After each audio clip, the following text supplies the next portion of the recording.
Good afternoon all student. परसों हमने आपको अम्ल और क्षार और दैनिक जीवन में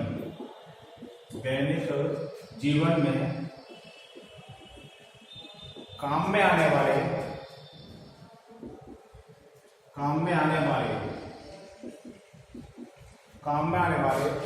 अम्लों के बारे में कुछ पढ़ा था।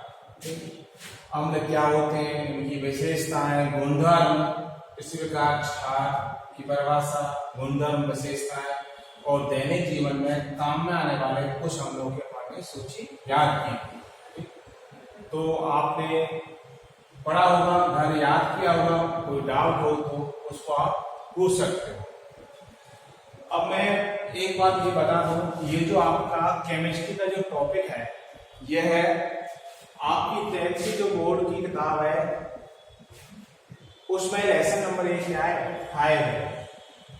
लेसन नंबर कौन सा है, 5। या तो चैप्टर 1 के हिसाब से अपन पढ़ रहे हैं।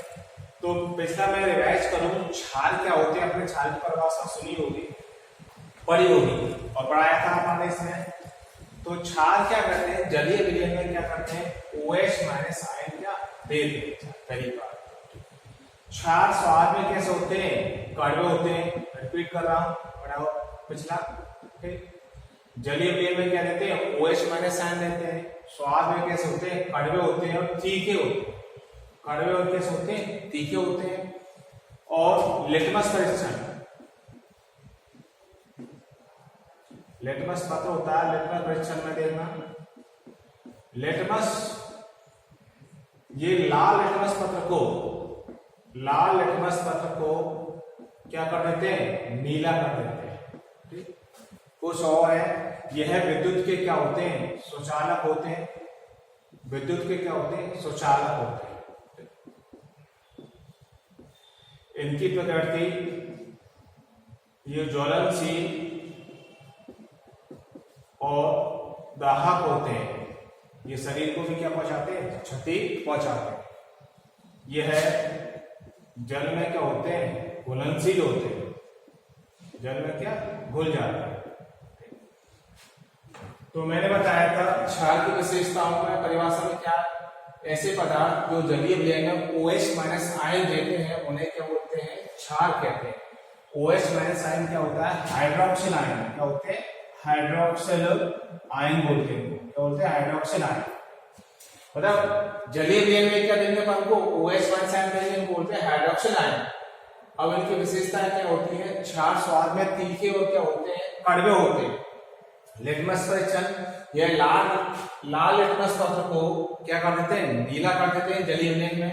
विद्युत के सुचालक होते हैं, ज्वलनशील होते हैं और उनकी प्रकृति दाहक होती है। यदि अपन की बॉडी पार्ट्स पर जल जाए तो अपन को गंभीर क्षति पहुंचा सकते हैं। ठीक, और जल में क्या होते हैं, घुलनशील होते हैं और ये सफाई का भी कार्य करते हैं। घरों में सफाई के रूप में इनको उपयोग किया जाता है। ये तो सामान्य क्या थी, क्षार के बारे में क्या थी जानकारी। ठीक, पिछले पढ़ चुके हैं। अब इसके बाद अपन पढ़ते हैं क्षार जो होते हैं, क्षार बेस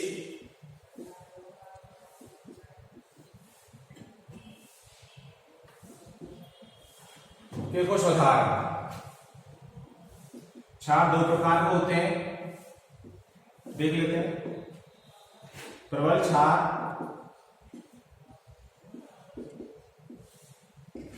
और दुर्बल क्षार।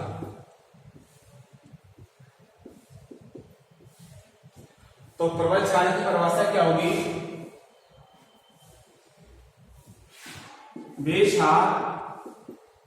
प्रबल क्षार जो जलीय विलयन में अधिक मात्रा में OH माइनस आयन क्या देते हैं। मतलब अपन कहें प्रबल क्षार क्या होते हैं, वे क्षार जो जलीय विलयन में अधिक मात्रा में क्या देते हैं, OH माइनस आयन को वियोजित होते हैं या देते हैं, त्यागते हैं, उन्हें क्या बोलते हैं, प्रबल क्षार। क्या बोलते हैं, प्रबल क्षार। मतलब ये जलीय विलयन में एक्वस सॉल्यूशन में अपन को अधिक मात्रा में क्या देंगे, OH माइनस आयन देंगे। मतलब जलीय अवयव में ये OH माइनस आयन क्या करेंगे, वियोजित करेंगे, टूटेंगे या त्यागते हैं, वो क्या कहलाते हैं, प्रबल क्षार कहलाते हैं। अब प्रबल क्षार आपके NaOH, KOH, ये आपके क्या है, प्रबल क्षार है। अब आती है दुर्बल क्षार क्या होते हैं, परिभाषा वही है, वे क्षार जो जलीय विलयन में कम मात्रा में क्या देते हो, OH माइनस आयन देते हो। तो बात ये प्रबल डोमिनेंट जो होगा वो अधिक मात्रा में क्या देगा, OH माइनस आयन देगा, और जो दुर्बल होता है, कमजोर होता है, वह जलीय विलयन में क्या कम मात्रा में क्या देता है, OH माइनस आयन देता है। प्रबल क्षार RbOH CH OH का होल ट्वाइस। ठीक, अब देखो प्रबल क्षार देखो जलीय में कैसे देते हैं आयन, जैसे मैंने NaOH, ये क्या है, NaOH, NaOH को क्या बोलते हैं, sodium hydroxide, sodium hydroxide.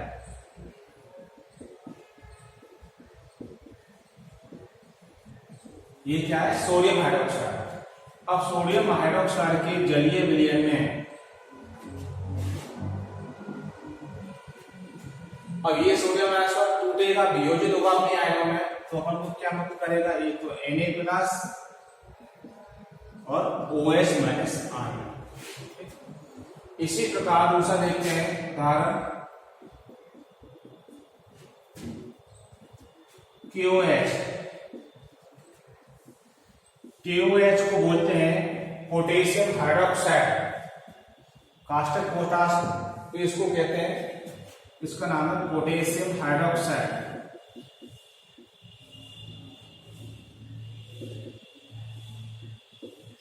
Potassium hydroxide तो ये जलीय विलयन में टूटेगा, K+ और OH माइनस, संकेतन उतार चलना।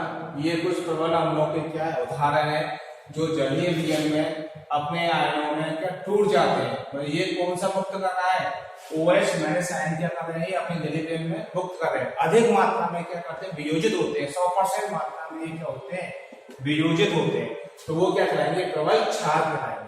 तो कुछ उदाहरण है, नोट करते चलना।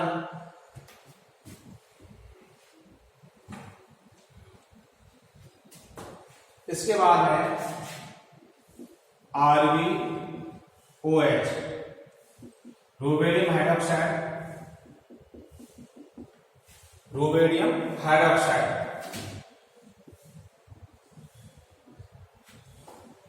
टूटेगा वही Rb+ और OH माइनस। ठीक, तो ये प्रकृति होती है चारों के अपने आयनों में क्या हो जाते हैं, वियोजित हो जाते हैं। दूसरा है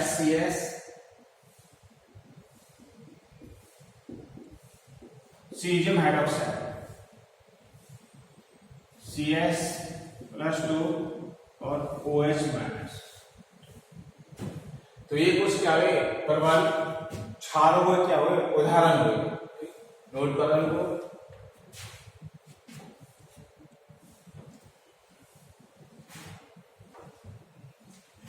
इसी प्रकार दुर्बल क्षारों के उदाहरण, दुर्बल क्षार परिभाषा तो पढ़ी थी अपन ने पहले, वे क्षार जो जल में कम मात्रा में OH माइनस आयन देते हैं। मतलब कम मात्रा में क्या देंगे, OH माइनस आयन देते हैं, जैसे कि NH4OH, NH4OH, NH4OH का नाम है अमोनियम हाइड्रोक्साइड। क्या नाम है, अमोनियम हाइड्रोक्साइड। ठीक, अब कौन सा क्षार है, दुर्बल क्षार, वे कम मात्रा में क्या देगा, OH माइनस आयन देता है, देगा जरूर पर 100% नहीं देगा। तो NH4OH को क्या बोलते हैं, अमोनियम हाइड्रोक्साइड। ये ammonium hydroxide NH4+ ammonium plus hydroxide ion में क्या हो जाता है, वियोजित हो जाता है। इसी प्रकार AlOH का होल थ्राइस, इसको बोलते हैं एल्युमिनियम हाइड्रोक्साइड। एल्युमिनियम हाइड्रोक्साइड ये भी जलीय विलयन में कम मात्रा में क्या देता है, OH माइनस आयन देगा, तो Al+3 और OH माइनस। अब आप सोच रहे होंगे ये कैसे टूटते हैं, जलीय विलयन में अपने आयनों में क्या टूट जाते हैं। अब सोचा होगा आपने Al+3 कैसे आया, Al की संयुक्ता होती है +3, ठीक। जैसे मैं कहूं ये यौगिक AlOH3 का होल थ्राइस कैसे बना होगा, ठीक। तो Al की संयुक्त होती है +3, OH माइनस हाइड्रोक्सिल आयन होता है -4। अब ये जो इनके ऊपर जो वैलेंसी होती है वो एक दूसरे से क्या होती है, क्रॉस होती है इस प्रकार, इसका आयन इधर, इसके पास, इसका इधर, ठीक। तो AlOH का होल थ्राइस जो भी जटिल मूलक होते हैं उनको कोष्ठक के अंदर लिखा जाता है। तो इसको आपने 9th क्लास में पढ़ा होगा रासायनिक सूत्र बनाना। इसके लिए मेन क्या है, संयोजकताओं का ज्ञान होना आवश्यक है। संयोजकता के बारे में पढ़ेंगे अपन, वैलेंसी फैक्टर क्या होता है आगे देखेंगे। इसी प्रकार और भी उदाहरण है MgOH का होल थ्राइस, तो इसको बोलते हैं मैग्नीशियम हाइड्रोक्साइड। MgOH का होल थ्राइस को क्या बोलते हैं, मैग्नीशियम हाइड्रोक्साइड। मैग्नीशियम हाइड्रोक्साइड वियोजित होगा, टूटेगा, तो ये क्या देगा, Mg+2 और OH माइनस ये आएगा। और भी उदाहरण है, इतना ही सफिशिएंट है आपके लिए, 2-3 उदाहरण आप ही है। तो प्रबल क्षार, दुर्बल क्षार के कुछ उदाहरण मैंने आपको बताया वो कैसे वियोजित होते हैं जल में। NH4OH टूटा, NH4+ OH माइनस, इसको NH4OH को अमोनियम हाइड्रोक्साइड कहते हैं। AlOH का होल थ्राइस एल्युमिनियम हाइड्रोक्साइड, ठीक, टूटेगा जब Al+3OH माइनस। इसी प्रकार मैग्नीशियम हाइड्रोक्साइड MgOH का whole thrice Mg+2 magnesium +OH minus आयनों में वियोजित हो जाते हैं। तो ये अम्ल और क्षार की विशेषता हुई, गुणधर्म हुए, कुछ एग्जाम्पल हुए। प्रबल क्षार हुआ, दुर्बल क्षार हुआ, इस प्रकार प्रबल अम्ल पड़ा और प्रबल क्या पड़ा, क्षार पड़े। अब इन आयनों के आधार पर H+OH माइनस आयनों के आधार पर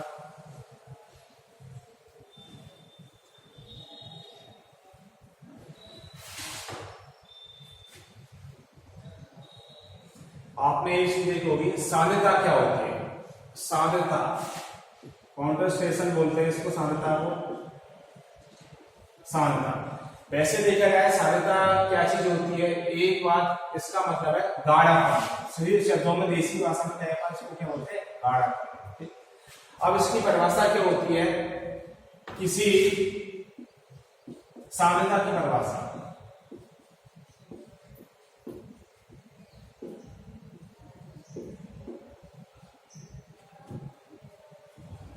कॉन्संट्रेशन गाढ़ा सांद्रता। आप देखो सांद्रता क्या होती है, किसी विलयन में, किसी विलयन के इकाई आयतन में,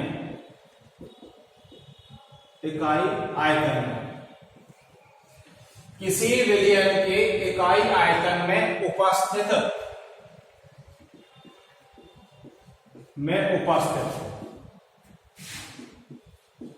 विलय के मूलों की संख्या या तुल्यांकों की संख्या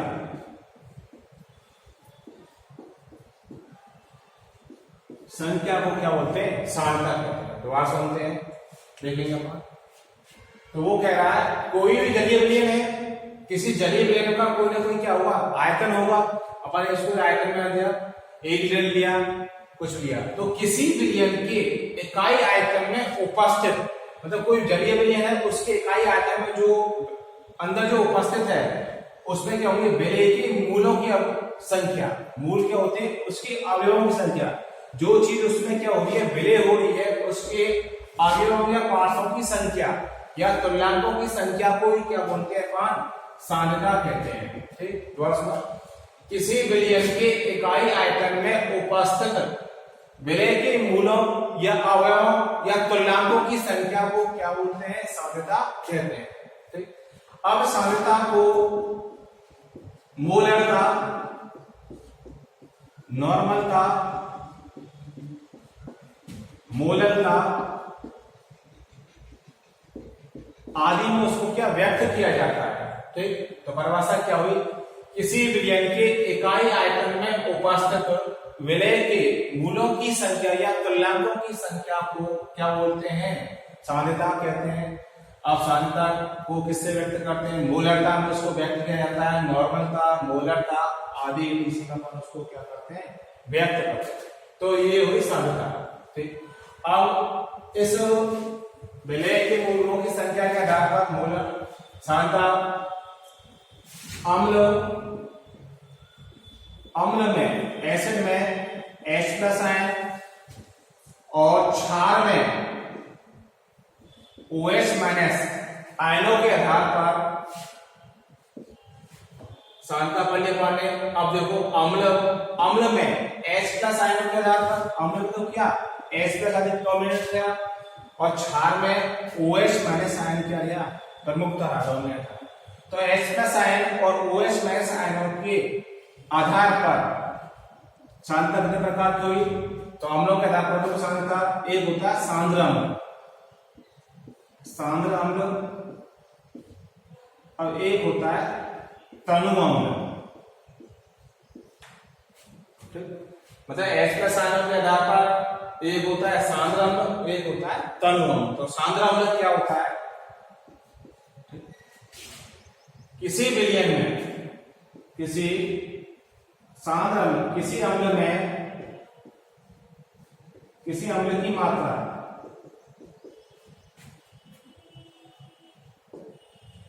जल की अपेक्षा क्या हो, तो इसको अपन दोबारा देखते हैं। किसी विलयन में अम्ल की मात्रा, ठीक, मतलब कोई जलीय विलयन होगा उसमें अम्ल की मात्रा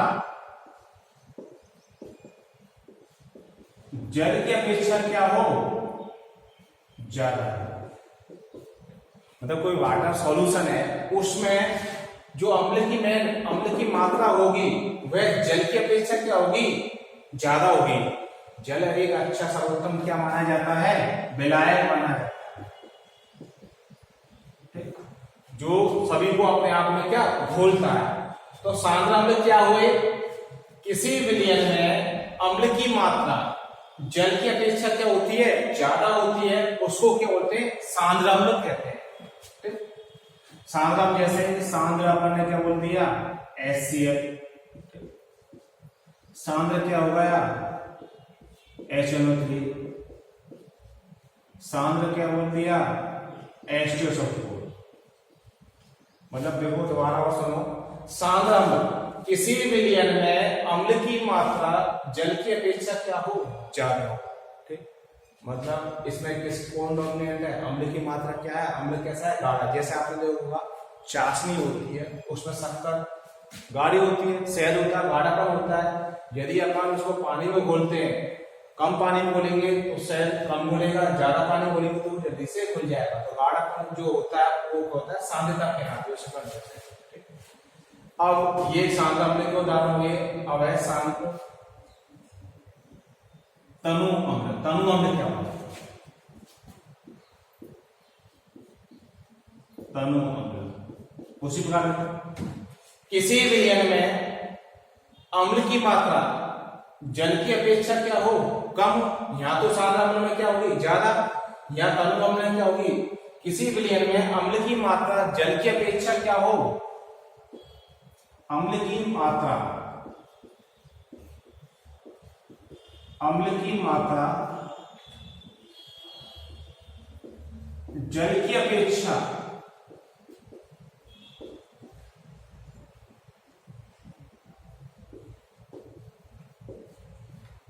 कम। वो कह रहा है तनु अम्ल और शांत अम्ल में अंतर यही है कि किसी भी विलयन में अम्ल की मात्रा जल की अपेक्षा ज्यादा होती है, तो इसमें अम्ल की मात्रा जल की अपेक्षा क्या होगी, कम होगी, तो वो क्या कहलाएगा, तनु अम्ल कहलाता है। तनु अम्ल के उदाहरण है जैसे वही तनु HCl, तनु क्या होता है, पतला, बहुत पतला, H2SO4, तनु HNO3, ये सभी क्या है, H+ आयनों के आधार पर एक तो शांत अम्ल हुआ, एक तनु अम्ल हुआ। उसी प्रकार क्षार क्या होते हैं, सब क्षार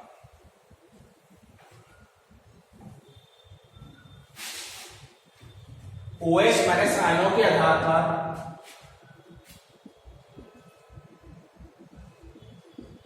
सांद्र क्षार, ये होता है तनु क्षार, सांद्र क्षार। किसी विलयन में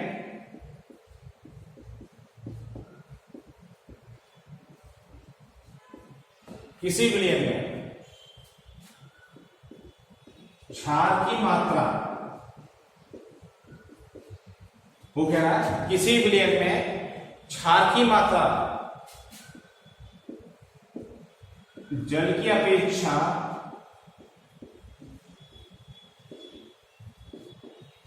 अधिक होती है, वो कहलाते हैं प्रबल सांद्र क्षार कहलाते हैं। किसी विलयन में क्षार की मात्रा जल की अपेक्षा क्या हो, अधिक हो, तो वो कहलाएगा सांद्र क्षार। जैसे कि सांद्र NaOH, सांद्र MgH, ये उदाहरण, सांद्र KH2SO4। उसी प्रकार तनु क्षार किसी विलयन में क्षार की मात्रा जल की अपेक्षा क्या हो, कम हो, वो कह रहा है तनु क्षार। तो आज अपने क्या पढ़ा, एक तो क्षारों की क्या पढ़ी, विशेषताएं पढ़ी, क्षार क्या होते हैं, क्षारों की क्या पढ़े, उदाहरण पढ़े, और सांद्रता के बारे में कुछ ज्ञान प्राप्त किया। ठीक, सांद्रता क्या होती है, किसी विलयन के इकाई आयतन में उपस्थित विलय के मूलों की संख्या, फलनांकों की संख्या को क्या बोलते हैं, सांद्रता कहते हैं। सांद्रता को नॉर्मलता, मोलरता आदि में व्यक्त किया जाता है। अब अम्ल और क्षार में H+ आयनों की अधिकता या प्रमुखता के कारण, क्षार में OH- आयनों की प्रमुखता या कमी के कारण एक तो सांद्र क्या हुए, अम्ल हुए, इस प्रकार तनु अम्ल हुए। इस प्रकार क्षारों में देखें तो एक क्या होता है, सांद्र क्षार होता है, और एक क्या होता है, तनु क्षार होता है। बस आज के इतना ही। कोई भी समस्या हो तो फोन पर बात करके पूछ सकते हो, उसका समाधान उपलब्ध है। Thank you.